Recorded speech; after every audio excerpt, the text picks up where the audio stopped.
Cleaning up the cat pea.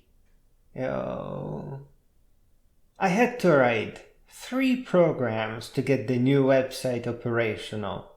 I named them Antwerp, Stellar Fox, and rsend.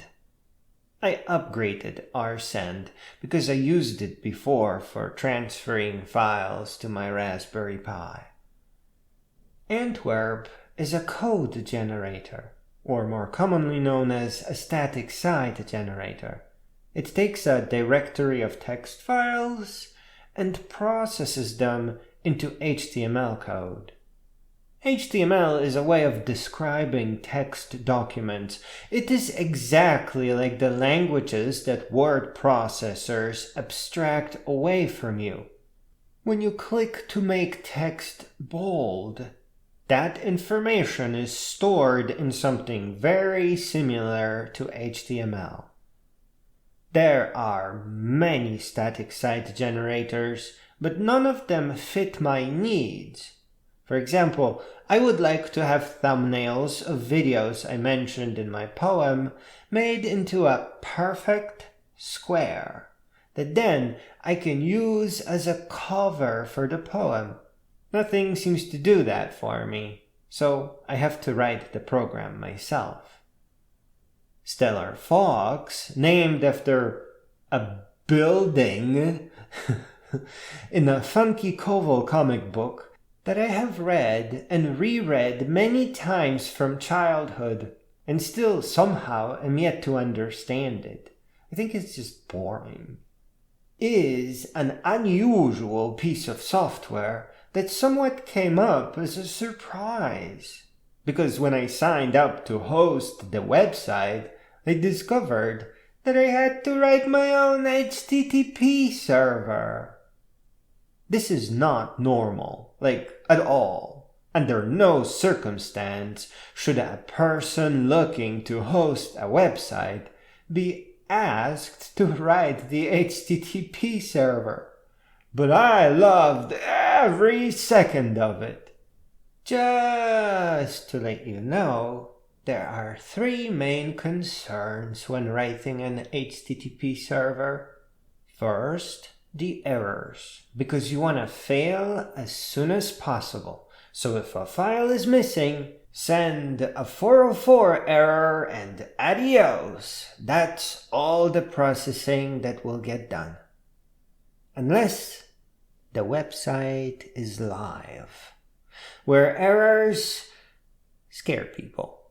Here, you don't want to say that there was a 404 error, you just kind of want to redirect them back to the home page. So anytime you type in the wrong URL or there's an outdated link, swoosh, the error becomes a redirect back to the home page. And sometimes you can't even tell. Then you have to handle standard redirects. The most important case here is when a person requests a directory but does not put a slash at the end of the URL in the address bar.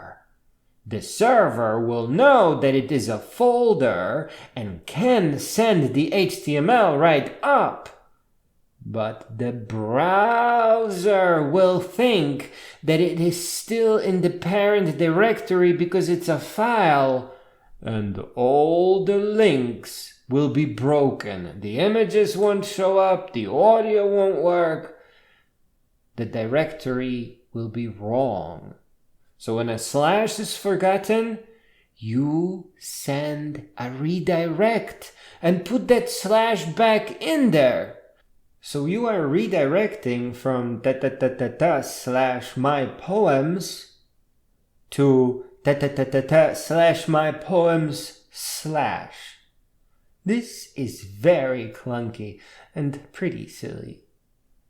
And then the third concern after errors and redirects is actually opening and streaming of files.